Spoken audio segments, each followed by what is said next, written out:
How are you feeling? You actually look like energized today. You look very nice. What's going on with you? You don't seem stressed. You seem very positive. I'm actually really stressed today. That's funny you About say what? that. I You have don't been look like it. going. So I got elected HOA president this week. So that was fun. Well, good, because you don't have enough going on. So that I'm But now glad you. I get to be in charge. And that means Okay. shit is going to get done, John Like, Murray. what are you gonna like? What's So one of here's what your I got on this initiatives? list. So if you guys didn't know, I handwrite everything and then I type it into like a spreadsheet because I'm a psycho. But I've got to talk to the guy at our landscaping company. We got to make sure we got the trees ready for winter. We got to install front sprinklers, like HOA shit. And then I got to yell at the people that haven't paid past due assessments. That's the fun part. We When need you say money. yell, hold on a second. Do you mean like literally yell at them? Like you're No, gonna it means actually? like I call the management company that we pay and I'm like, hey, this person didn't pay. And then they have to be the bad guy. I can't be the bad guy to my neighbors. I don't think there's like a neighbor that I dislike. So it's like, I don't want to be the bad guy. I just want to like get shit figured out. Like why we're paying $10,000 a year for insurance. Insurance on what? We don't even have anything. We don't have a pool. We don't have like basketball courts. Why do we need insurance? Is such a scam. That's what I learned.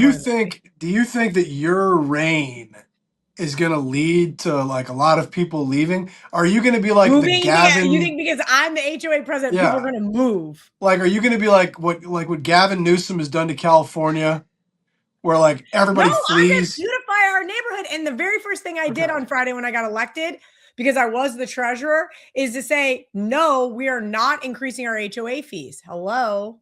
So like when I say no new taxes, I mean no new taxes. Okay. Is that a This is shot like at my first George? political position. I got this. Is that a shot at George H.W. Bush? You know that's why he lost re-election in '92. He said, "Read my lips, no new taxes." Back then, both parties didn't like taxes.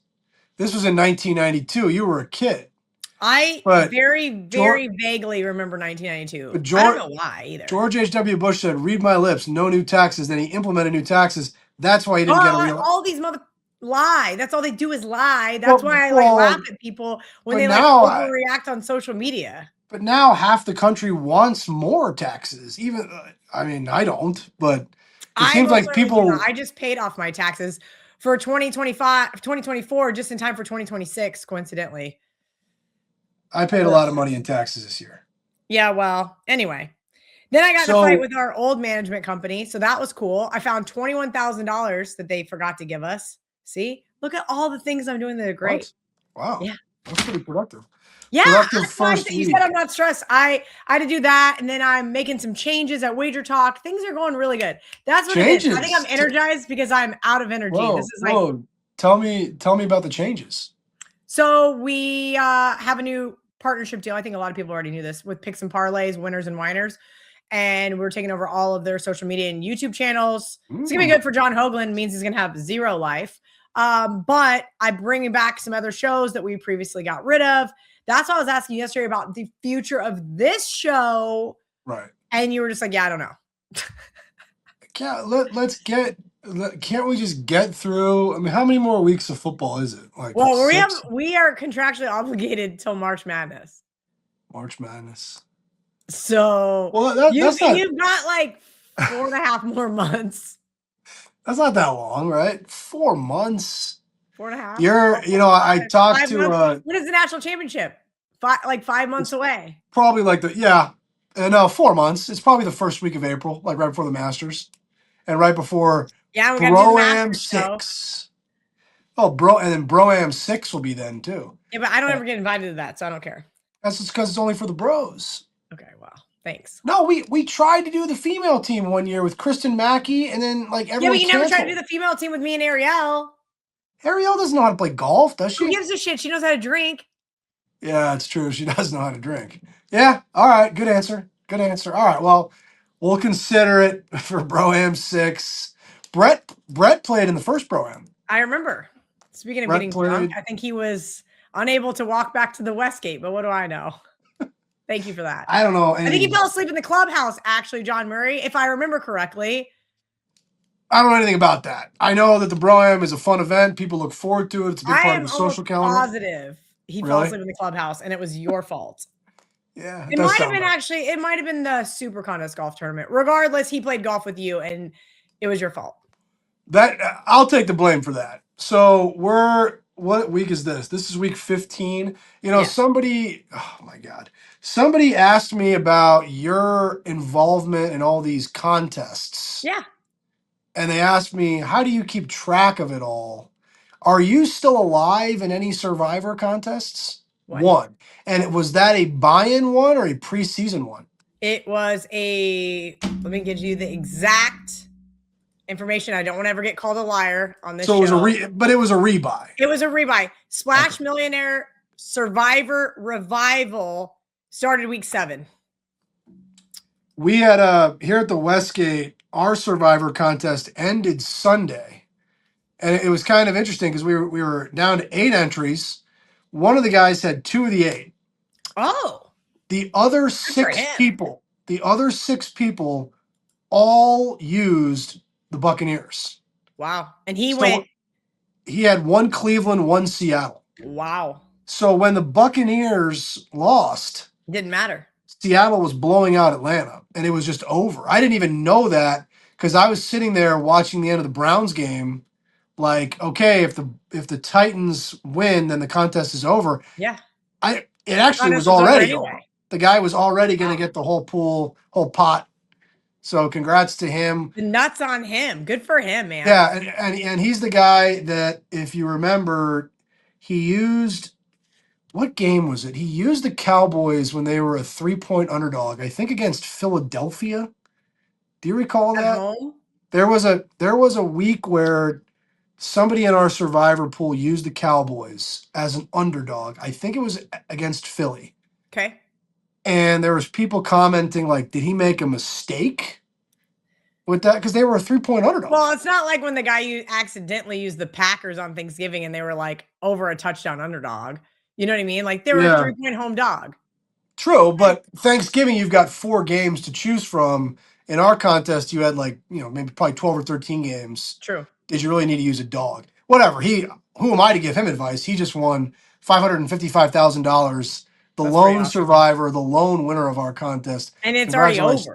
Yeah, I think congratulations to the person who won. And one of the questions I get a lot is, what are we going to change for next year? I don't think that we need, in the Survivor pool, I don't know why we would change anything. We were able to get it finished in week 14, right? No, With I don't only think you one. should change anything. I thought it was a great Yeah. traditional format, high stakes. I thought it was wonderful. Yeah, I don't know. I think CT made me take some Thursday night team in the division as a 13. I don't want to. I don't like changing. I mean, you can make small changes to in-season prizes. I guess that I get that part, but if you keep the contest consistent, I think it's got a better chance to grow an audience. Yeah, I mean, like look at the changing it college every year. football contest. There's really nothing to change. Well, people are asking, pay more places, do in-season prizes. No. Oh yes. Oh yes. Top 10. Pay the top 10. That's okay. it. But I'm saying you said there's nothing to change. That's what people are asking. I don't think there is. I thought it was a really well-rounded contest. The person or team that does the best over 14 weeks gets first prize. Yeah. Well, the winner got X percentage of the prize pool. Yeah, the winner got 216,000. I will say this. I love doing stuff on Splash, and I get to change it however I want, right? And I play with commissioners that I like and people that like my contest play how I like.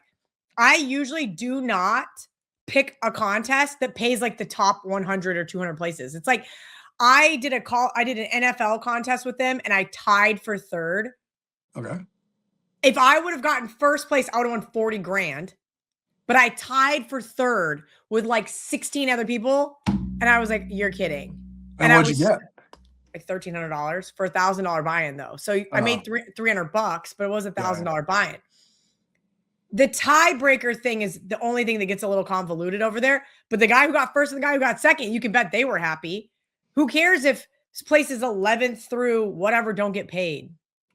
Yeah, no, I know. I mean, there's 2 ways of looking at it. People want to get, people pressured Jay Cornegay for a long time to pay more places and put more money in the in-season contests and do more in-season contests. And then it's like, oh, hey, now your winner only gets this much. And Okay, it's like, so well, yeah, because it comes for out of the prize. yes, that's what my point is. So, for example, I'm in a Please. contest right now. I'm going to tell you where I'm at. I have not been doing them very well the last couple weeks, but right now I'm sitting in 14th place. And I'm tied with 6 other people. I'm 111 and 97 on the NFL season. And That's I'm pretty good. tied with other people, but the top 3, 122.86, 119.89, 117.91. How many games a week are you picking? I mean, Every single game. It's every single NFL game against the spread. Oh my God. But that sounds like the what they worst started, contest I've it's ever heard awful. of in my Well, life. what the worst part is the week that I went 14-2 is I still didn't get the weekly prize of $1,500 because somebody else went 15-1. If you were So it's like, what would be the weekly least? prize is great and all, but Yeah. I don't know. Like, is a $500 buy-in? What am I going to get back for tying for 14th place? Like, that's stupid. I shouldn't get anything back. I'm having a good year, but I'm not having a winning year. It is what You it don't is. think it's not enough to be making money? No, but I'm not going to go to the commissioner and say, you should pay the top 15 places. I mean, there's only like 100 some of us in this contest. There's 114 of us in this contest. We each paid $500 to get in. So it's like 114 people pay the top 5. Yeah. That's fine. If you really, really want, pay the top 10. But like paying out all these places, I think is stupid. I think we are trying. It's like participation trophies. Like I said, I was like so annoyed that I won $300. Who gets mad about winning $300? I went 13-2 and I tied with like a bazillion other people to go 13-2 that week. Don't you think that's kind of your generation though? Participation trophies make everybody happy. No. How did you do last week? I don't recall you melting down much I was last week. this close to going 5-0 in the Westgate SuperContest, and I almost tweeted it. And I was watching Broncos Raiders, and it's 24/7. And then I see Caleb Williams, in the double box. I see Caleb Williams throw a touchdown pass. I'm like, oh boy, here come the fourth quarter Bears. I got Packers -6.5. So I just clicked the box. Hold on. Because you hate the Bears. Go ahead. Yeah, I hate the Bears. That's why. So I was like, here come the fourth quarter Bears. So I just go to Bears Packers, which obviously started almost 20 minutes after Broncos Raiders. Yes. Then I get on social media after the game and I'm like, sweet, 4-0 today, baby. Like, let's have a day.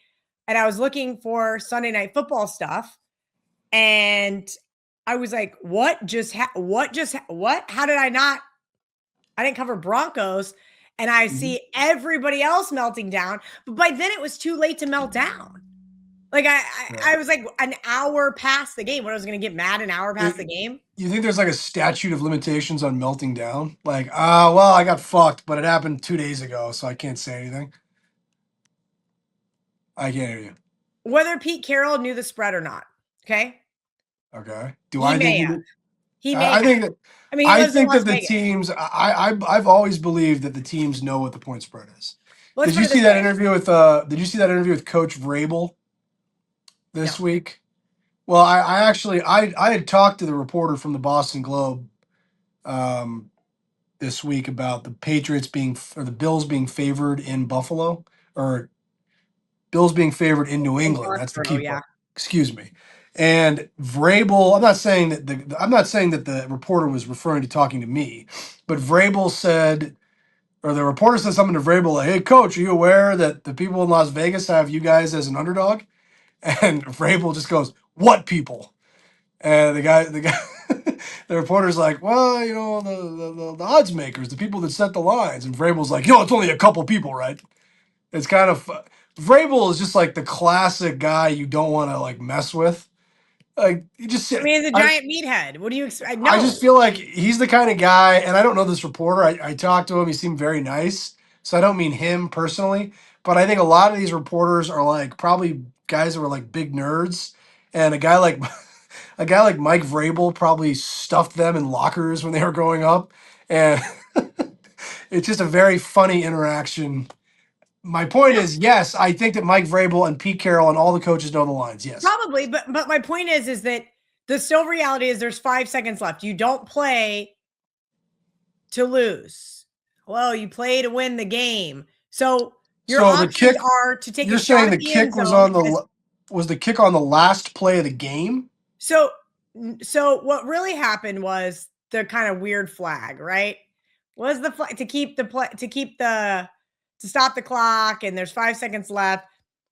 You have to kick the field goal. I'm not happy at the end result, but I think absolutely Pete Carroll has to try to score points. There is still time left on the clock. I mean, I know you guys are happy that he elected to do so, but I do think that that's the right move, even though I had money on the other side. I put the game over the total, and most of our action was on the money line parlays and teasers.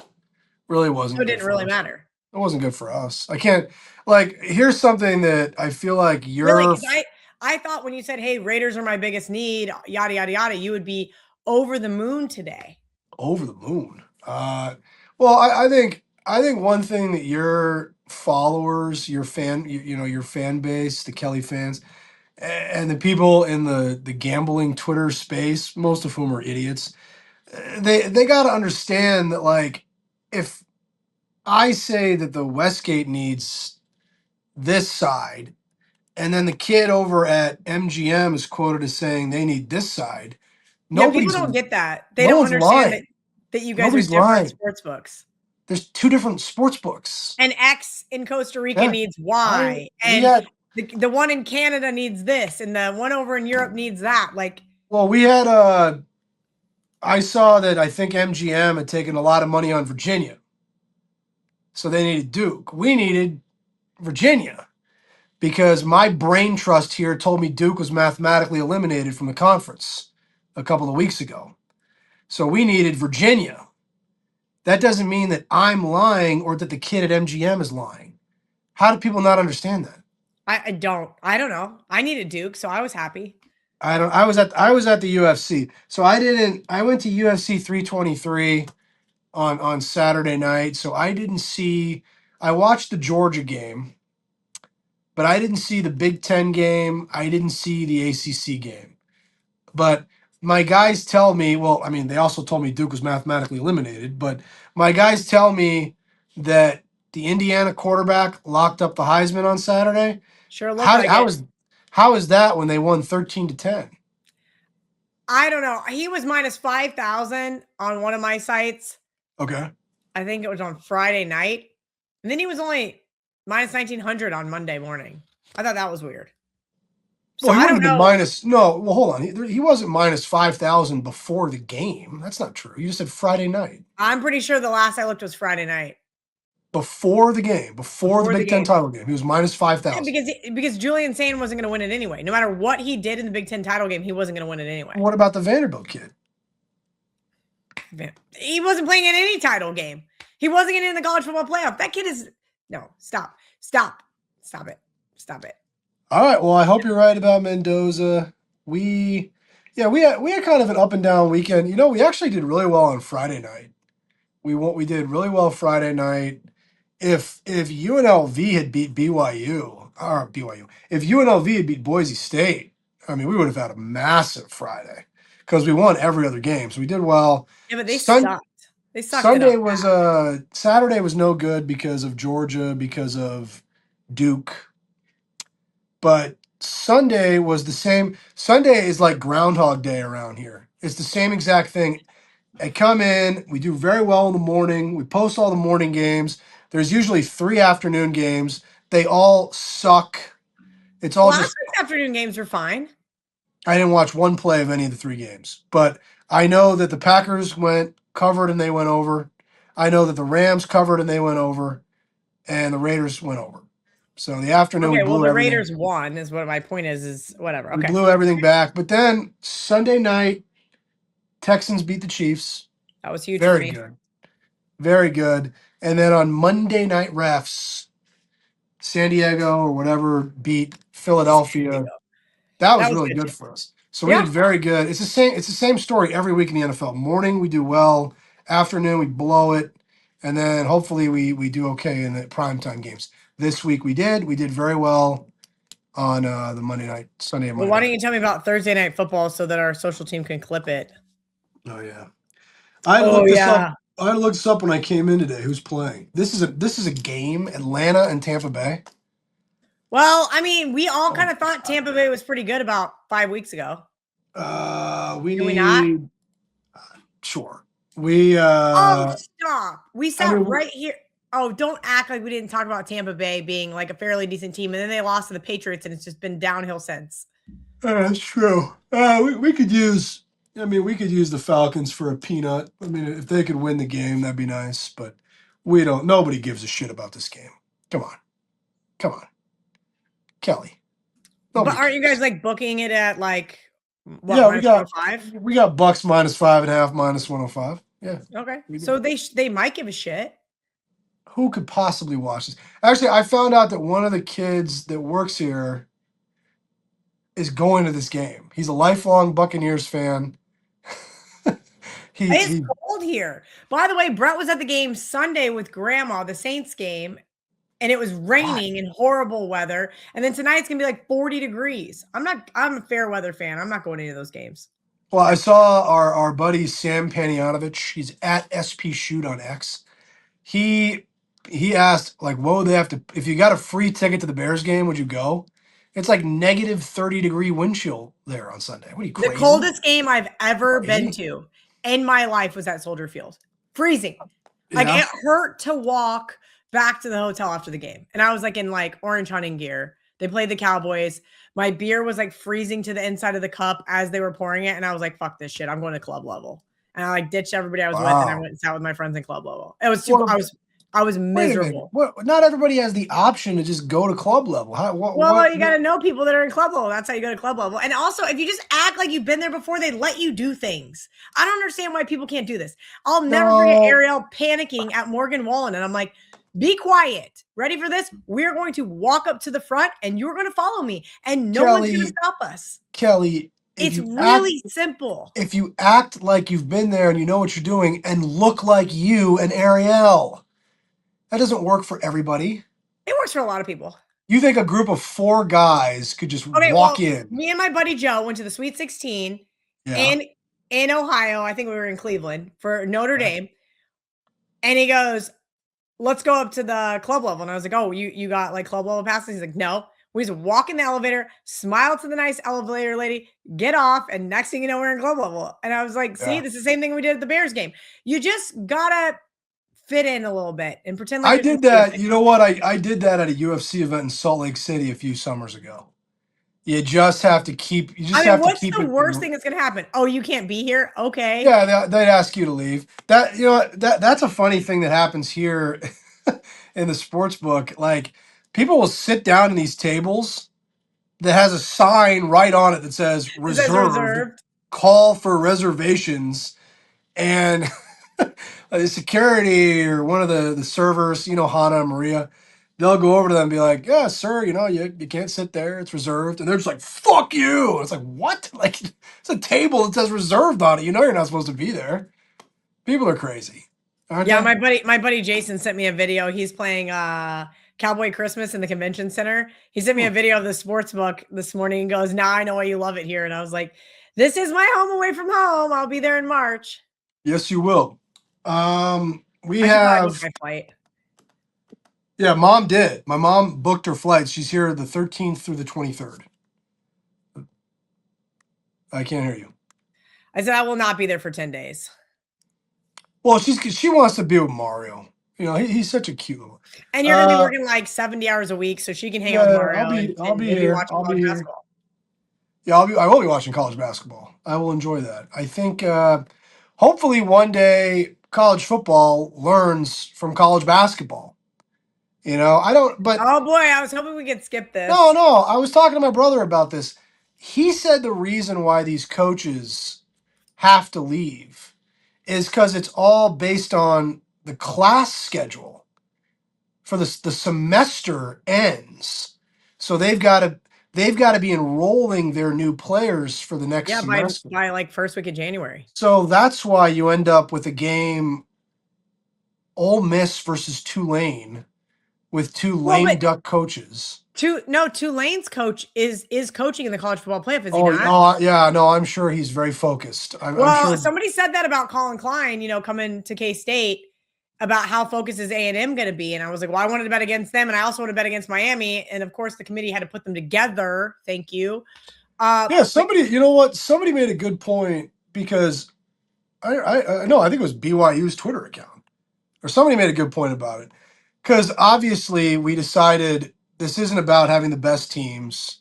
It's about having the teams that deserved it the most because that's how Kelly's generation is. So you have to accept that. It's not about trying to determine who the best team in college football is. It's about making everybody's feelings feel good. That's what we did, right? So BYU went 11-1 in the Big 12.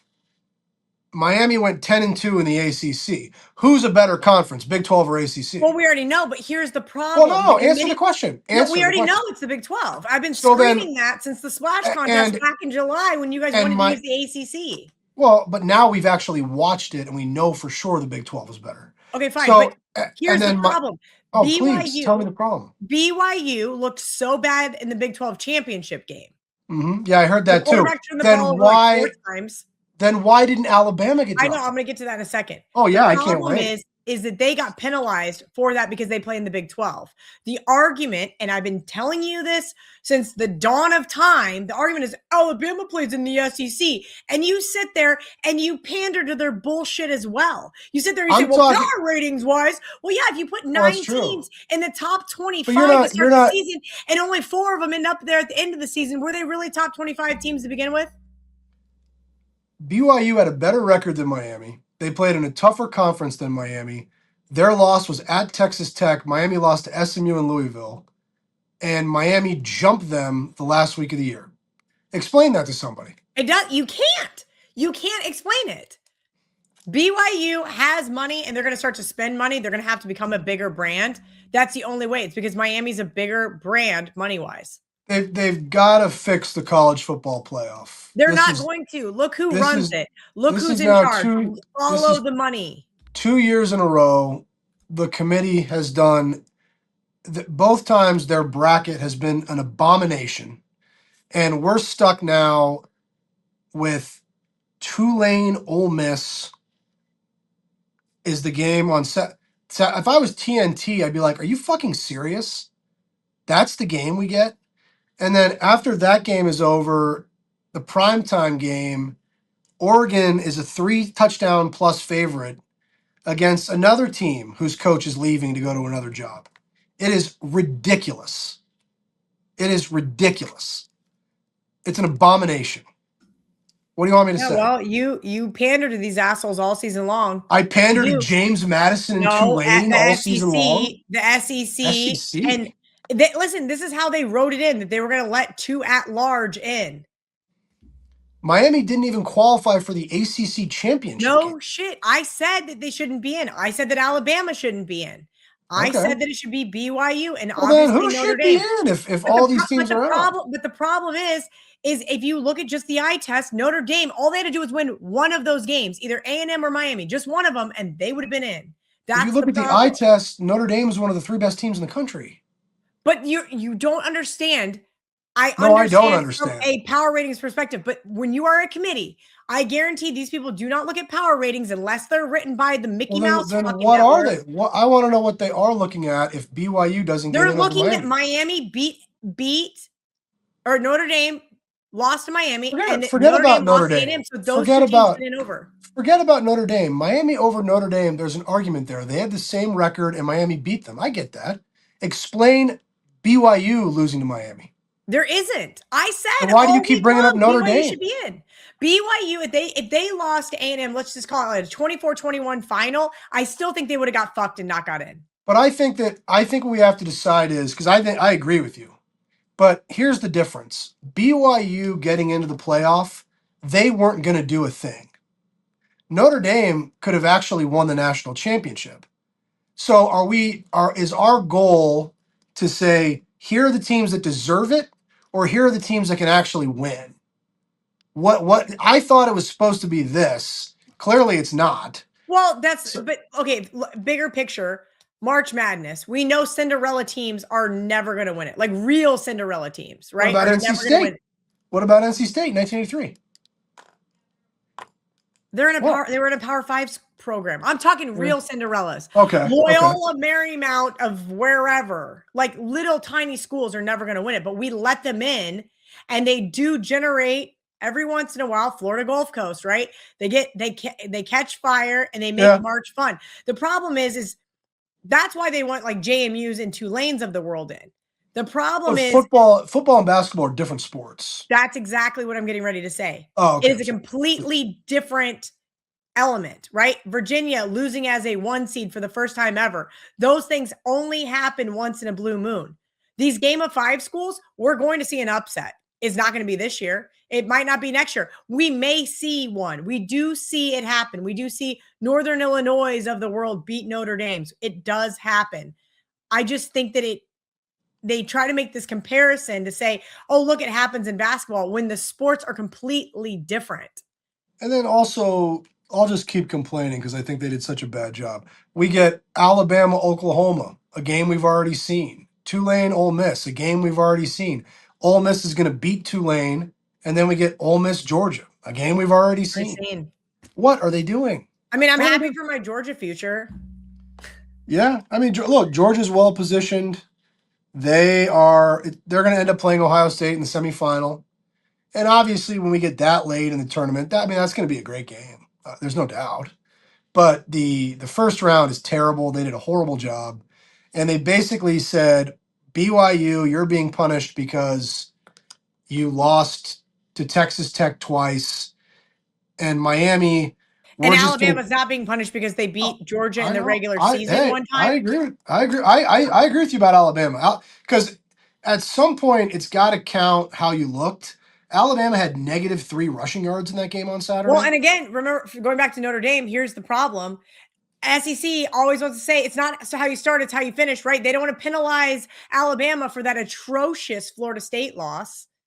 Yet here we are penalizing Notre Dame for that Miami and Texas A&M loss, both very close losses at the beginning of the season. And they just boat raced everybody that wasn't anybody. You know what? Here's why I think Notre Dame should be in. I'm not even sure we have 12 teams in college football that are playing well, that are healthy, that have a coach who's not leaving, and a coach who's not currently behind bars. Are there even 12 of those? Bars. Are there 12? Listen, we got Michigan's not in. Okay, Michigan's not. No, but Michigan would have been in if they beat. But Michigan would have been in if they beat Ohio State. Probably. Yes, they would have. Probably would have. Oh, I know they would have been. Yeah. Yes, they would have. Okay. So well, yeah. Okay.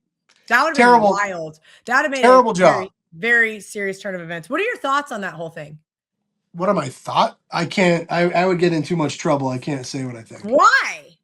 It's insane. This is like we have sex scandals, we have crazy scandals, but like, I don't know. I did another show earlier and he asked me and I said, okay, like we've had plenty of coaches, on-air talent, athletic directors, whomever do really stupid shit like cheat on their spouses publicly and get caught.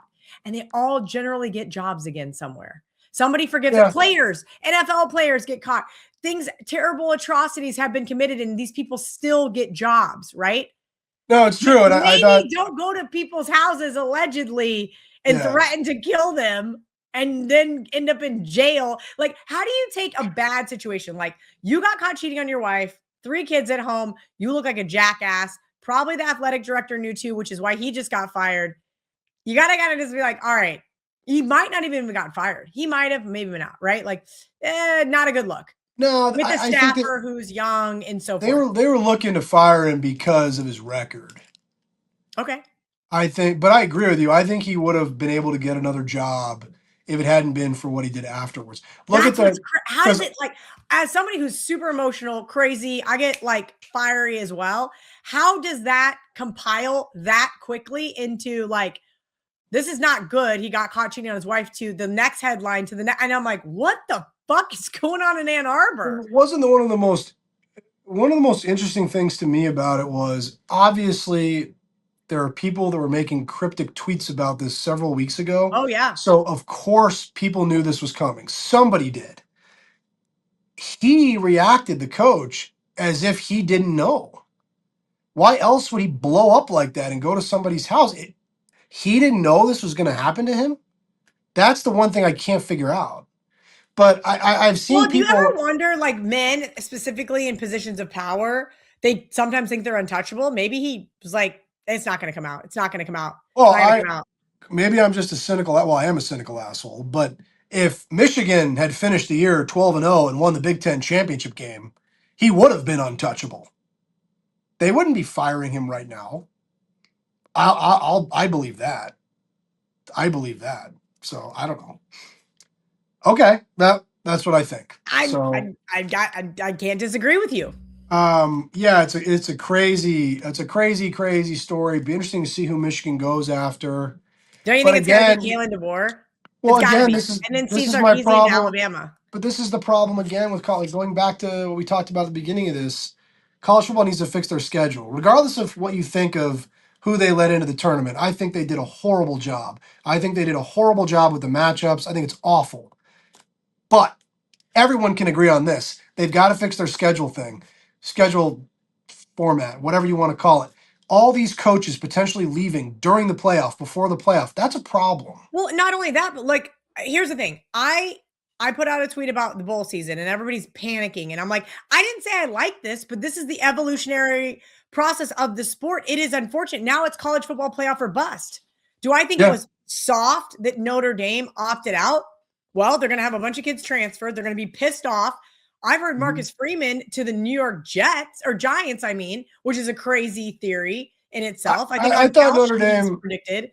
I thought Notre Dame I don't want to say overreacted, but they probably should have taken a breath and thought about it. Like, I definitely think that they're correct to be upset, but they did lose 2 games and they did refuse to join a conference. Yeah. You gotta have a team. You gotta have a team meeting. Here's say, where I what do realized you guys? it wasn't soft. But the seniors should be the ones deciding if they're going to play in a bowl game. They should, and that's fine. But here's where I realized: do you know who sponsors the Pop-Tart Bowl? You know what channel it's going to be on? $50 million is what the expected revenue loss, not to Notre Dame, to ESPN. So they gave them the double middle finger, realizing that their brand recognition, marketing, everything is going to be a bigger FU back than them playing in the game. Well, and once I realized that, I was like, okay, I kind of get it now. I don't blame them, but I think we let in too many teams that have no chance of winning. No, I get that. But okay, for example, K-State, Iowa State, right? Both got fined by the Big 12 for opting out of their bowl games. But here we have our new head coach is the offensive coordinator for a team in the college football playoff. He's got to try to retain some of the roster that he wants to retain. He's got to retain some of the coaches that are now realizing, hey, I'm jobless. Do I go out and apply? Do I start calling? They're looking for jobs. You're basically going to play these bowl games because of the transfer portal and coaching changes with a skeleton type crew, whether it's with players or other things. I think it's the right move. And it's not the players' fault. I don't think they're soft. I think it's just the new reality. So not only do they need to move dates for when coaches need to come in and bring in their players for spring ball, they need to move the transfer portal. You should not be able to transfer before your bowl game. If you want to keep the bowl games alive, you've got to make these changes. You want to keep the coaching staff intact, you've got to make these changes. I mean, every time I look on K-State social, Colin Klein's in Manhattan, I'm thinking, shouldn't he be in College Station? Shouldn't he be getting ready to coach the college football playoff? And then I see that the DC is going to Kentucky. And then I see, K-State took their tight ends coach. Oh, shit, this guy's going here. Oh, wait, K-State's defensive coordinator that I thought we were going to retain is now at Baylor. Like, it is complete utter chaos. That's why even more, I feel even more strongly, schools like Notre Dame and BYU that are healthy, that have their coaching staff intact, they should be the ones playing in this tournament. Absolutely. Instead of all these teams that have all these parts moving, and you're right. There's three teams are going to crazy way to do it without their head coach's full attention. One for sure, and then Texas A&M is getting picked over from the coaching staff perspective. I don't know what's going on down there, but either people aren't happy or they become so relevant again that these guys are getting exorbitant job offers, and Mike Elko is going to have to find replacements. If Kalen DeBoer is really rumored to go to Michigan, can we at least agree that by doing a college football playoff, a 12-team playoff, we destroyed the bowl season. The bowl season's done forever. So we might as well go all the way and have a real playoff where it's not just How many about teams? at least 16, probably more. And Yeah, I think it's got to be 32. I think it it's has to not be just 32. about, oh, we've got to let them in because it's the nice thing to do. Who gives a fuck about that? Let the best teams in and play the games. You've ruined the bowl season. So let the real teams get in and play each other. What they're doing right now is just ridiculous. It's so stupid. There. I Fair. can't even like report on sharp bowl game action No, I got one because for you. It's too late though. Sorry, I should have texted you. oh, thank you. CT Betts and I took Clemson before the Penn State opt-outs start coming, and they're coming already. I look forward to that game. Should be exhilarating. No, it's gonna be awful. I will say that we did see. It's kind of funny, by the way, that Clemson and Penn State are playing in a bowl game. If that had been announced in August, we would have thought it was like a quarterfinal. You know, but You whatever. guys would have. I didn't. I didn't say. I said neither one of those teams was gonna make the playoff, but that's okay. Well, the betting market had Penn State being very good. Well, they also had Texas winning the national championship, and I cashed my under and no playoff. That was a good bet. I will give you guys this. They played Oklahoma. That's the game that Friday night. It's Oklahoma +1 against Alabama. Haven't really seen a lot on the Saturday games. It's just not. There's just very little interest. I mean, I'm sure that'll change next weekend, but I've said this for years. These games with these huge point spreads, that's not good for business. Well, what about these like little meh bowl games that are coming up, right? Like you got Delaware, first year in the FBS. They're going to a bowl game. How exciting. I mean, it's not. No one's going to watch. No one No, cares. nobody cares. It sucks. Nobody cares. I tried to explain that to Marco when we were doing bet on it this week. He's like, wait, we need to be talking about the college football playoff. I was like, no one's even paying attention. No one's even betting it yet. No, Right now, everybody's the just kind of college treading football. water. I mean, let's be honest about what the college football playoff is. It's like a DEI thing to make everybody's feelings feel good. When they get to the quarterfinals and the semifinals, then we can have the real games. And then it'll be great. And it'll be great for business. It will. Ohio State, Georgia. You're gonna have a quarterfinal, Oregon, Texas Tech. That's a great game. Once we get through this ridiculous first round of nonsense, it's going to be really good. It's going to be really good for business. But why do we even have to sit through the first round of nonsense? Why not just make the whole thing good? That's what I don't understand. I'm with you. NFL Week 15. They played the Raiders +12.5. Are the Eagles going to do anything at quarterback? Does nobody else sees this but me, I guess? I mean, Okay. John Hoagland, our producer, was hammered on the way home from the casino in Detroit in April, and he was telling our other producer, who's an Eagles fan, that Caleb Williams is better than Jalen Hurts. And I am now beginning to think maybe he wasn't that drunk. I love John Hoagland, our producer. He's a fine young man. They played. He's like really quiet until you give him alcohol. It's pretty funny. Coach Vrabel won't like it, but they did play Buffalo Pick'em. I also like Buffalo. Buffalo's now -1 here. I think Games people are asking. One though, so it doesn't matter that the line moved, right? No, there's no such thing as an NFL game ending on 1. That's impossible. I think people don't really understand. A lot of people have asked, why is Buffalo favored? Well, first of all, I don't consider -1 favored. I don't consider that favored. That's just like because the best team that the Patriots have beaten is named the Tampa Bay Buccaneers, who are 7-6. They won at Buffalo, actually. Okay, well, besides that, as an 8-point underdog at Buffalo back in October, I think Titans, the Jets, the Saints. I mean, come on, the Bengals got Burrow. Buffalo's been very good for a long time. They've been in big games for many years, big playoff games for many years, big primetime games for many years. The betting public just trusts Buffalo more. They trust Allen more. I would say that New England is better than Buffalo everywhere except for quarterback. I'd rather have New England's coaching staff. I think New England's better than them everywhere on the field, but I think Allen's the best player in the league. Could he just go full, Allen mode? Maybe. But they did bet Buffalo -1. They bet Carolina -2.5 at New Orleans. And then they bet the Rams. I thought that was kind of interesting. They bet the Rams -5 and 5.5.